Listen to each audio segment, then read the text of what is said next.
Asalaamu calaykum waraxmatullaahi wabarakaatu. Waa idin salaam meel kastaa joogtaan. Maanta waxaa idin wadaa chocolate Nutella aa guriga ku sameysan kartid ugu maarmi kartid kaa banaanka kasoo gadanaysid.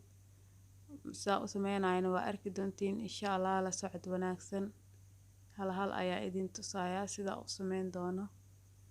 Channelka markii ugu horeeyay tahay aa soo booqatay fadlan subscribe iyo saar like iyo share asxaabtaada la wadaag. Commentiga iigu soo qoro waxyaalaha kale aad jeceshihiin inaan soo geliyo.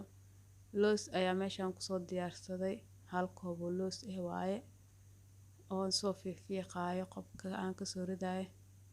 Kadibna sida u sameynayo waa arkaysiin insha Allah. Waa kan looskii koobka aan ku cabiray. Markii hore waa soo cabiray haddana idinka ayaa idin tusaaya. Kadib waxaan ku shubayaa meesha lagu shiiday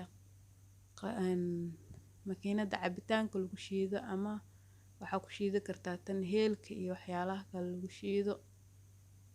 Maasha Allah daqiiq markaa ka dhigta xoogaa yar ayaa ku dareysaa waxyaalaha kale ku dareysa sokorta waatan sokorta shiidan.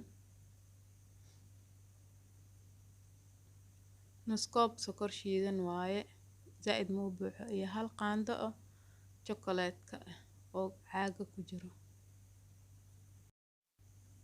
Waatana sidaan markaa u qastid saliida ku darsatid waa shiidaysaa sida juice camal u shiidaysaa. Ayada diyaar ku noqonaysa maasha Allah.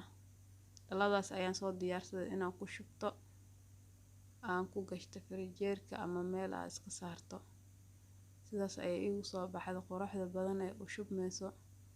Ma u baahnid bakan banaanka laga soo gaday. Ilmahana way jecel yihiin waa loo sameeyo. Maasha Allah ka faa'iideysta asxaabtiinana ugu faa'iideeya.